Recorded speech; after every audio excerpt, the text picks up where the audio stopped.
Halo pemirsa Kitab Mawas Diri.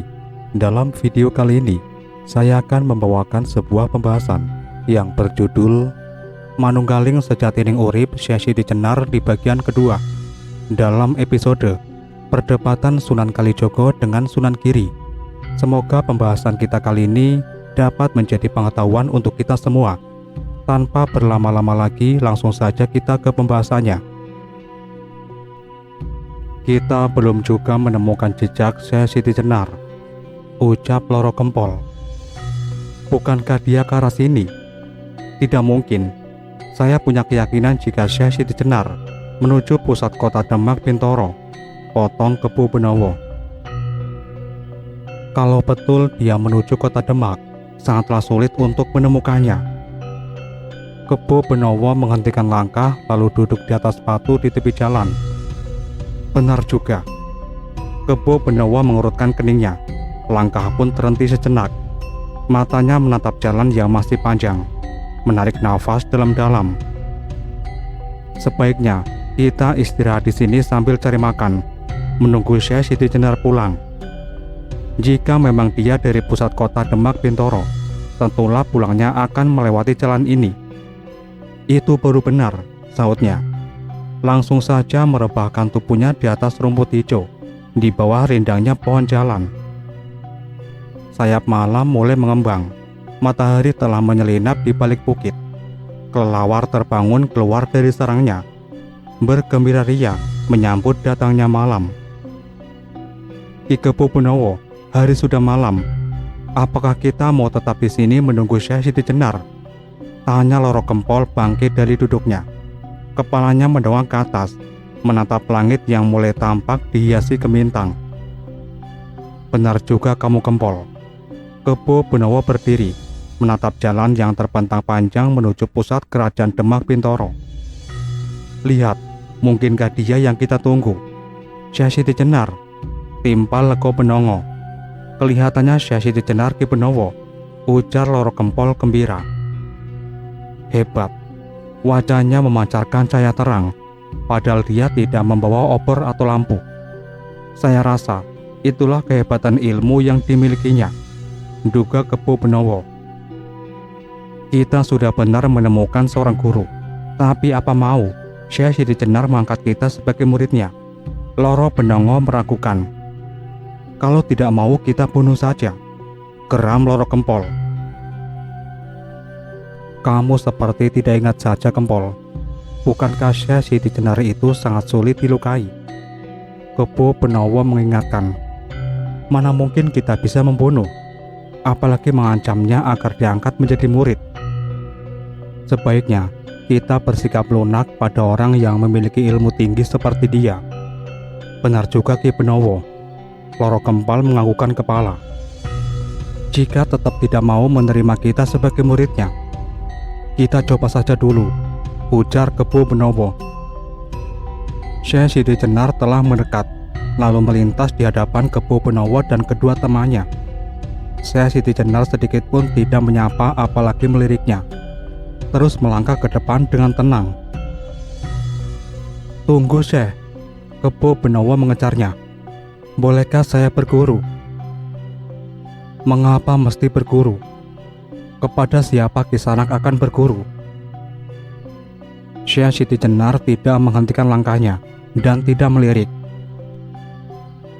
Karena saya ingin memiliki ilmu. Tentu saja saya ingin berguru kepada Syekh Siti Jenar, jawab Kebo Benowo. Mengapa harus kepada saya? Ilmu apa pula yang Kisanak inginkan dari saya? Ucap Syekh Siti Jenar. Padahal saya manusia biasa seperti Kisanak, bukan pemilik ilmu dan tidak memiliki ilmu apapun. Baik Kisanak ataupun ilmu ada yang memilikinya. Saya tidak mengerti pada ucapan Syekh. Kebo Benowo mengerutkan keningnya. Kenapa jawaban Syekh membingungkan kami? Timpal Loro Kempol. Apanya yang membuat Kisanak pada kebingungan?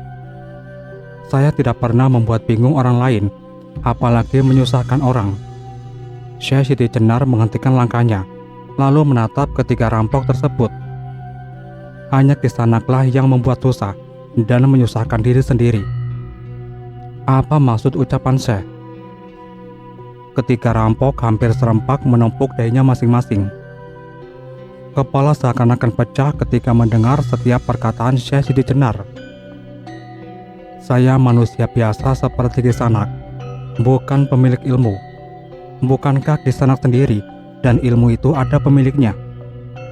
Itukah yang membuat Kisanak bingung? Tatap Syekh Siti Jenar mengulang ucapannya. Itulah yang tidak kami pahami, karena kami orang awam, tidak tahu segala hal yang saya ucapkan. Kepo Benowo berusaha mencerna ucapan Syekh Siti Jenar. Syekh tadi mengatakan kalau diri saya adalah manusia biasa seperti saya.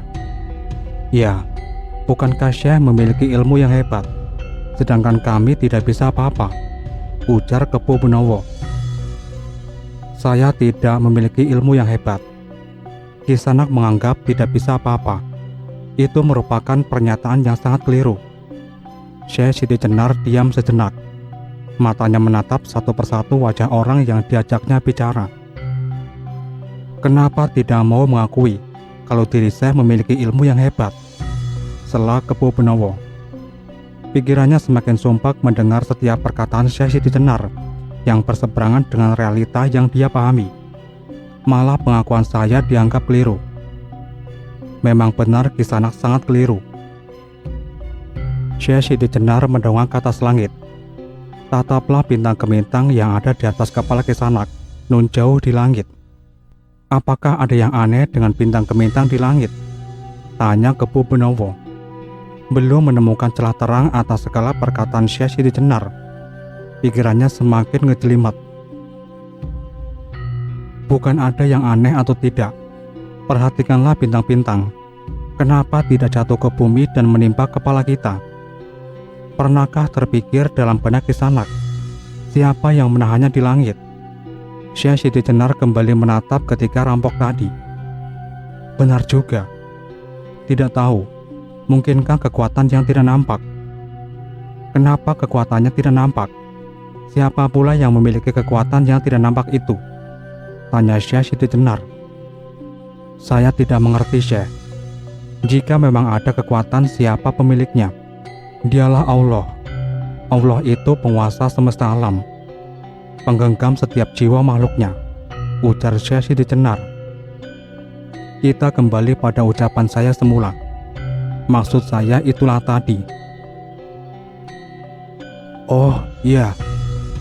Kepo Benowo mengangguk-anggukan kepala. Rupanya mulai ada titik terang di benaknya. Jika demikian, saya mulai terbuka dengan apa yang Syekh Siti Jenar uraikan tadi.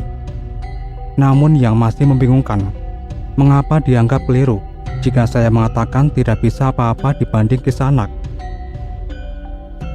Jika Kisanak mengatakan tidak bisa apa-apa, tentu saja mati.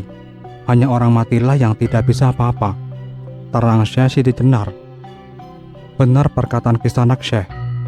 Kepo Benowo mengangguk. Namun maksud tidak bisa apa-apa di sini, bahwa ilmu yang saya miliki jauh di bawah kehebatan ilmu Syekh. Iya, Syekh Siti Jenar mengangguk.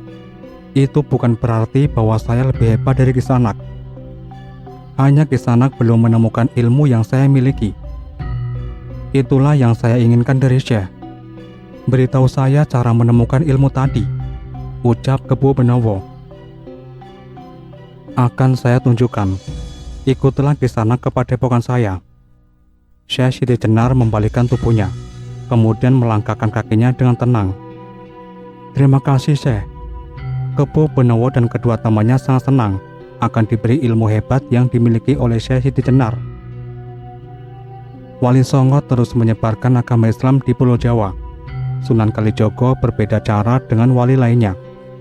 Lebih menyukai berbaur dengan rakyat kebanyakan, tanpa mengenakan pakaian serba putih seperti yang lainnya. Kanjeng Sunan Kalijogo, ternyata pendekatan budaya lebih bisa diterima ketimbang hanya membawa pesan belaka, ujar Sunan Bonang. Karena antara kita dengan mereka nyaris tidak ada jarak pemisah, jawab Sunan Kalijogo. Ternyata hanya dengan cara berpakaian saja, mereka sudah sulit didekati. Benar, Sunan Bonang memaksakan tersenyum, namun dibalik keberhasilan adiknya, ternyata menuai protes dari sebagian wali, terutama Kanjeng Sunan Giri. Hingga pada hari ini, Andika harus menghadap mereka di persidangan para wali, tambah Sunan Bonang. Tidak mengapa Kanjeng Sunan Bonang, itulah resiko yang harus saya tanggung, asalkan saya tidak menyimpang dari ajaran Islam. Sunan Kalijogo menghela nafas panjang, seraya kakinya tetap melangkah beriringan dengan Sunan Bonang. Saya menyimpang hanya dalam soal budaya, yang semestinya tidak harus terjadi perbedaan paham seperti sekarang. Mungkin salah satunya itu, Sunan Bonang mulai menginjakkan kaki di gerbang Masjid Demak. Kita sudah sampai, Kanjeng. Silakan Kanjeng Sunan Bonang duluan. Sunan Kalijogo memasuki Masjid Demak, beriringan dengan Sunan Bonang yang sudah terlebih dulu masuk. Selamat datang Kanjeng Sunan Kalijogo dan Kanjeng Sunan Bonang, ujar Sunan Muria. Silakan duduk. Sunan Giri dan para wali sudah menunggu. Keadaan hening sejenak. Para wali saling tatap satu sama lainnya. Tatapan Sunan Kalijaga beradu dengan Sunan Giri, lalu beralih ke Sunan Muria, Sunan Kudus, Sunan Gunung Jati, dan terakhir Sunan Bonang. Sunan Kalijaga masih beradu tatap dengan Sunan Bonang, saling menembus batin, saling bercakap. Sementara percakapan batin mereka tidak bisa ditembus oleh sebagian wali. Pahamkah Kanjeng Sunan Kalijogo, pada hari ini sidang para wali mengundang? Sunan Giri membuka percakapan. Daripada saya menduga-duga, alangkah lebih baiknya jika Kanjeng Sunan Giri menjelaskan, ujar Sunan Kalijaga tenang. Tidakkah Andika menyadari akan tindakan yang dilakukan? Sunan Giri melanjutkan. Haruskah Andika mengganti pakaian dengan mengenakan pakaian rakyat kebanyakan? Itukah yang ingin Kanjeng Sunan Giri persoalkan? Tatap Sunan Kalijaga. Benar, karena tidak selayaknya seorang wali mengenakan pakaian serba hitam seperti halnya rakyat kebanyakan. Sudah semestinya seorang ulama atau wali memiliki ciri dengan mengenakan pakaian kebesaran yang serba putih, bersorban dan lainnya, urai Sunan Giri. Apakah setiap orang yang mengaku muslim akan batal keislamannya jika seandainya tidak berpakaian serba putih dan mengenakan sorban serta jubah? Tanya Sunan Kalijogo. Tentu tidak, selama dia tidak murtad atau keluar dari agama Islam, jawab Sunan Giri. Lalu apakah yang salah pada diri saya? Kembali Sunan Kalijaga bertanya. Karena Andika tidak mengenakan pakaian seperti halnya para wali lain. Bukankah pakaian itu cermin dari seseorang yang mengenakannya? Juga pakaian serba putih itu ciri para wali, ujar Sunan Giri. Saya tidak bisa disebut seorang ulama atau wali karena tidak mengenakan sorban dan pakaian serba putih. Jika hal itu alasannya, maka saya tidak keberatan meski tidak disebut seorang ulama ataupun wali. Karena tujuan saya bukanlah ingin mendapat julukan dan diuluk-ulukan banyak orang. Namun tujuan utama saya adalah berdakwah di tanah Jawa ini, agar orang mau berbondong-bondong masuk agama Islam, tanpa harus dibatasi oleh cara berpakaian dan latar belakang budaya yang mereka anggap asing. Urai Sunan Kalijogo.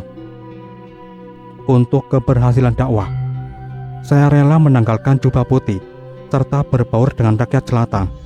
Itu cara saya. Jika cara saya berbeda dengan Kanjeng Sunan Giri, itu hanyalah masalah teknis. Bukankah akidah kita tetap sama? Sejenak Sunan Giri terdiam. Dahinya tampak dikerutkan, seakan-akan merenungi ucapan Sunan Kalijogo. Belum juga dia berbicara, Sunan Kalijogo melanjutkan perkataannya. Bukankah rakyat kebanyakan berbondong-bondong masuk agama Islam? Mereka tidak segan lagi bersama-sama saya untuk melakukan sholat berjamaah. Lantas sasaran Kanjeng Sunan Giri sangatlah terbatas, dengan hitungan tidak terlalu banyak dan eksklusif. Karena Kanjeng Sunan Giri menerapkan metode dakwah serta sasaran tertentu menurut Kanjeng, ujar Sunan Kalijogo. Setelah saya renungkan dan saya pikirkan, baiklah, kita tidak harus saling memaksakan dalam urusan metode dakwah. Sunan Giri mencair. Saya kira Andika telah menyimpang dari Islam seiring dengan ditinggalkannya jubah putih. Ternyata hanya cara yang berbeda. Kenapa saya harus mengingkari ajaran Islam, padahal dengan susah payah saya meraihnya? Tidak mungkin saya melepaskan ajaran Islam dari diri saya, seperti halnya saya menanggalkan jubah putih. Itu berbeda, Kanjeng Sunan Giri, tugas Sunan Kalijogo. Saya lebih memilih melakukan pendekatan budaya, ketimbang menggunakan tata cara yang bersifat asing bagi mereka. Masjid Demak Bintoro seakan dalam keadaan hening. Tidak terdengar lagi suara yang bercakap-cakap, selain bergeraknya tasbih di tangan para wali. Inilah padepokanku Kisanak, ucap Syekh Siti Jenar. Indah dan asri pemandangannya, Syekh. Kebo Benowo tercengang melihat keindahan padepokan Syekh Siti Jenar. Udaranya sejuk, keadaannya tenang. Pohon hijau berselang dan tanaman hias memagari jalan setapak yang sedikit menanjak menuju gerbang padepokan. Tentu saja harus indah dan asri, karena Allah itu maha indah. Kita selaku umatnya sudah seharusnya menciptakan suatu keindahan agar kita mudah menyatukan diri dengannya. Kita berdialog dengan Allah yang memiliki segala hal yang menciptakan segala makhluk, terang Syekh Siti Jenar. Masuklah Kisanak. Terima kasih, Syekh. Kebo Benowo masuk lebih dulu. Kebo Benowo masuk lebih dulu diikuti kedua temannya. Sebab jika kita merasa tertarik pada sesuatu, tentu saja kita akan selalu ingin memandangnya dan merasa kerasan untuk melihatnya. Syekh Siti Jenar duduk bersila di atas tikar pandan. Di hadapannya Kebo Benowo dan kedua temannya. Sungguh benar yang Syekh katakan, ucap Kebo Benowo datar. Namun ruangan ini cukup luas. Banyakkah orang yang berkumpul di sini dan berguru pada Syekh? Matanya mengitari seluruh ruangan. Untuk apa saya membuat ruangan sebesar ini jika tidak ada yang mau menempatinya? Syekh Siti Jenar melirik ke arah gerbang padepokan. Lihatlah di sana. Banyak sekali orang yang sedang menuju ke padepokan ini. Kebo Benowo dan kedua temannya tercengang melihat rombongan orang yang berduyun-duyun memasuki gerbang padepokan. Jika demikian, bukanlah kami ini murid Syekh yang pertama. Itulah sebuah kenyataan, ujar Syekh Siti Jenar tenang. Jika demikian, saya tidak akan bisa berkonsentrasi menyerap ilmu yang akan diajarkan Syekh. Wajah Kebo Benowo menggambarkan kekhawatiran. Mengapa tidak, Kisanak? Sebab saya tidak memiliki ilmu apapun dan tidak pula menganggap istimewa satu sama lainnya. Karena mereka memiliki asal yang sama dan kembali pada tempat yang sama, terang Syekh Siti Jenar. Oh, Kebo Benowo dan temannya mengangguk-anggukan kepala, namun tetap dalam hatinya merasa keberatan jika harus berjubel dan belajar dengan banyak orang. Karena tujuan mereka berguru ingin memiliki ilmu yang lebih dibandingkan dengan orang lain. Tujuannya pun untuk menguasai orang lain. Pengikut dan murid Syekh Siti Jenar yang jumlahnya cukup banyak mulai memasuki ruang padepokan. Satu persatu mulai mengambil tempat duduknya masing-masing. Duduk bersila, berjajar memadati ruangan. Pandangannya lurus ke depan, memandang Syekh Siti Jenar dengan takjub. Baiklah, jika semuanya sudah berkumpul, kita mulai pelajaran ini. Syekh Siti Jenar memulai mengajarkan ilmunya. Saya akan memulai dengan pertanyaan. Dari manakah asalnya manusia? Matanya mulai memandang muridnya satu persatu. Tentu saja manusia berasal dari kedua orang tuanya, jawab Loro Gempol. Terutama sekali ibunya yang melahirkan. Saya rasa semua orang juga tahu, Syekh. Uraiannya sangat percaya diri. Jika jawabannya seperti itu semua orang tahu, maka saya tidak perlu memberitahukannya lagi, terang Syekh Siti Jenar. Lalu bagaimana menurut Syekh? Kebo Benowo menindaklanjuti pertanyaan temannya. Secara lahiriah, manusia dilahirkan oleh seorang ibu. Ibu pun tidak bisa melahirkan tanpa pasangannya yang bernama suami. Sejenak menghentikan ucapannya. Matanya mulai menyisir wajah para muridnya yang dengan khusyuk memperhatikannya. Ya, kami tahu. Loro Kempol yang tidak sabaran selalu menyela. Syekh, kedatangan kami ke sini bukan untuk mempelajari ilmu seperti itu, tapi kami meminta kesaktian yang saya punyai. Loro Kempol seraya bangkit dari duduknya. Tabiat rampoknya mulai tumbuh kembali. Andika terlalu tergesa-gesa kisanak. Syekh Siti Jenar mengayunkan telunjuk dari tempat duduknya. Ah, tolong! Tiba-tiba Loro Kempol terbanting dan roboh di atas lantai. Bukankah saya belum selesai berbicara? Syekh Siti Jenar tidak mengubah posisi duduknya. Mana bisa orang mendapatkan ilmu ma'rifatullah jika tidak bisa mengendalikan emosi? Loro Kempol memijat-mijat bokongnya yang terasa sakit akibat benturan. Maafkan saya, Syekh. Kembalilah Andika ke tempat duduk, perintah Syekh Siti Jenar. Sementara yang lainnya tidak ada yang berani menantang, apalagi berujar yang tak karuan di depan orang yang memiliki tingkat kesaktian tinggi. Mereka termasuk para murid yang taat, karena sudah mulai mendalami sebagian ilmu yang diajarkannya. Kenapa Andika ceroboh, Kempol? Kebo Benowo berbisik pada Loro Kempol yang telah duduk kembali di sampingnya. Bukankah Andika sudah tahu bagaimana kehebatan Syekh Siti Jenar ketika kita rampok? Masih untung Andika tidak diusir dari padepokan ini. Memang saya ceroboh, Ki Benowo. Saya tidak akan mengulang kesalahan ini, bisik Loro Kempol. Jika Andika mengulang kesalahan, kemungkinan besar kita akan ditolak menjadi murid beliau. Kebo Benowo merasa khawatir kalau tidak memperoleh kesaktian yang dimiliki oleh Syekh Siti Jenar. Lupakan peristiwa tadi. Syekh Siti Jenar menghela nafasnya. Kita kembali pada pertanyaan semula. Dari mana asalnya manusia? Dari manakah itu, Syekh? Saya kira Syekh lah yang lebih tahu, ujar Kebo Benowo. Manusia berasal dari Allah, dari zat yang menciptakannya. Seluruh manusia yang belum lahir ke dunia ini berada pada suatu tempat yang bernama Bahrul Hayat. Berhenti sejenak. Apakah itu, Syekh? Tanya Kebo Benowo. Itu tempat hidup dan kehidupan. Di situ manusia merasakan kenikmatan yang tidak ada taranya. Manusia tidak pernah merasakan lapar, sakit, sedih, duka, lara, bahkan bahagia. Itu karena saking nikmatnya kehidupan sebelum lahir ke dunia.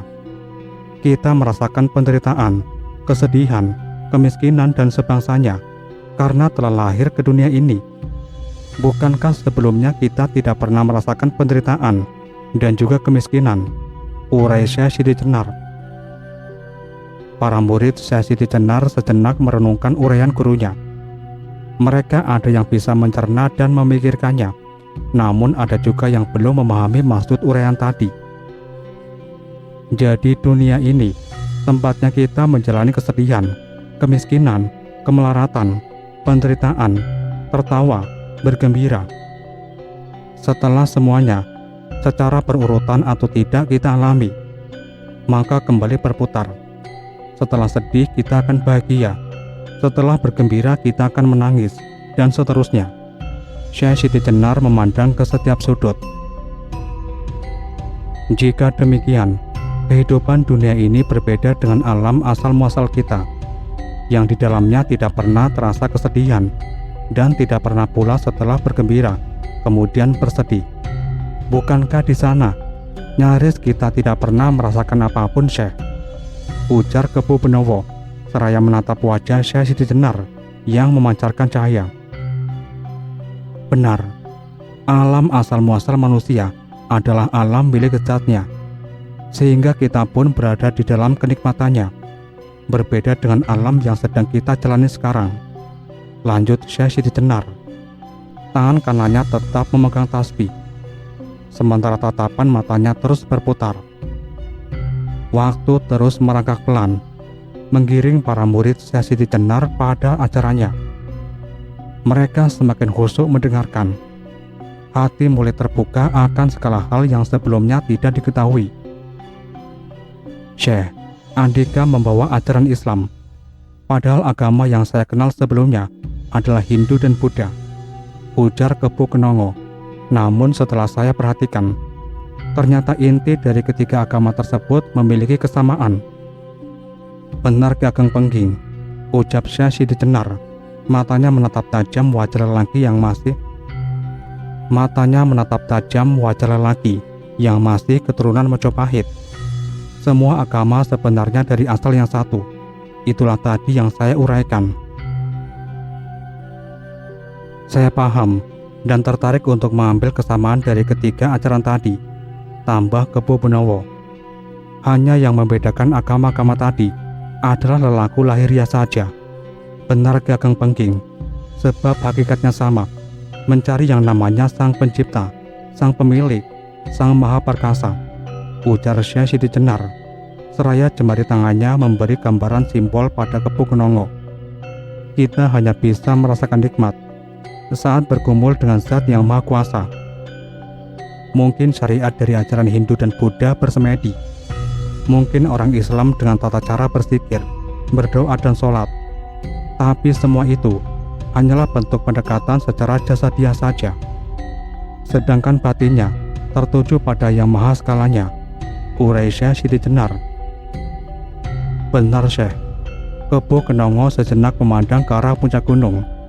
Kenikmatan kita saat bersemedi, ketika wujud kita telah menyatu dengannya, itulah Manunggaling Kawula Gusti, terang Syekh Siti Jenar pelan, lalu bangkit dari duduknya, melangkah pelan menyusuri jalan setapak, diikuti Kepu Kenongo menuju padepokan.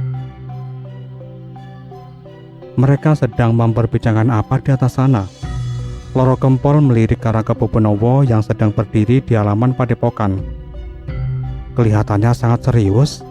Apalagi yang mereka perbincangkan kalau bukan masalah ilmu, jawab Kepu Benowo datar. Mengapa mereka kelihatannya khusyuk dan serius? Mungkinkah karena Syekh Siti Jenar berbincang-bincang dengan keturunan Majapahit, sehingga dia memperlakukan Ki Ageng Pengging lebih istimewa dibandingkan dengan kita mantan rampok? Tatapan mata Loro Kempol tertuju kembali pada Syekh Siti Jenar dan Kepu Kenongo. Mereka sedang menuruni bukit menuju padepokan. Andika jangan berprasangka buruk Kempol. Kepu Benowo memberi, apalagi mengistimewakan satu dengan yang lainnya. Hanya Syekh Siti Jenar yang akan mudah diajak berbincang-bincang jika kita memahami yang dibicarakannya. Kita belum bisa dianggap selevel dengan Ki Ageng Pengging karena kita latar belakangnya rampok dan tidak pernah mengenal ajaran agama, apalagi filsafat. Sedangkan Ki Ageng Pengging sudah mengenal agama-agama sebelum datang ajaran Syekh Siti Jenar. Ditambah lagi dia orang cerdas, urai Kepu Benowo. Mungkin iya, mungkin tidak. Loro Kempol menghentikan pembicaraannya karena mereka sudah mendekat. Andika berdua memperbincangkan saya. Syekh Siti Jenar menatap Kepu Benowo dan Loro Kempol. Keduanya hanya mengangguk dan selanjutnya menundukkan kepala, karena mereka berdua baru menyadari kalau Syekh Siti Jenar memiliki ilmu batin yang sangat hebat. Tidak mengapa jika memang pertemuan saya dengan Ki Ageng Pengging menjadi bahan perbincangan Andika berdua, ujar Syekh Siti Jenar enteng. Andika pun hendaknya bisa mencapai tahapan yang sedang kami perbincangkan. Melanjutkan langkahnya, di belakangnya Kepu Kenongo mengiringi. Inti dari ajaran Manunggaling Kawula Gusti.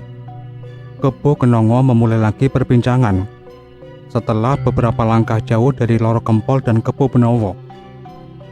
Ya, ketika kita menyatu dengan Zat yang Maha Pencipta, yaitu Allah, terang Syekh Siti Jenar. Di situ terjadi penyatuan antara Gusti dan abdinya. Setelah kita menyatu dengannya, apa masih perlu yang namanya zikir, sholat, ritual? Bukankah tujuan dari zikir, sholat, dan ritual untuk mendekatkan diri kita kepada Yang Maha Agung? Timpal Kebo Kenongo. Benar sekali Ki Ageng Pengging. Langkahnya terhenti di tepi jalan, sejenak lalu memandang awan yang tergerak di langit biru. Jika kita sudah dekat, apalagi menyatu dengannya, masihkah kita perlu melakukan upaya dan tata cara pendekatan? Tentu saja jawabnya tidak. Kebo Kenongo menatap keagungan sinar yang terpancar dari wajah Syekh Siti Jenar. Upaya pendekatan apalagi yang harus kita lakukan? Jika kita sudah melebihi dari dekat, apapun yang kita inginkan bisa terwujud dengan kalimatnya. Kun, jadi, maka terjadilah, tambah Syekh Siti Jenar.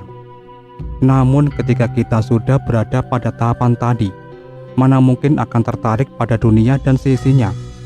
Karena lebih nikmat di dalam kemanunggalan tadi dibandingkan dengan dunia dan segala isinya.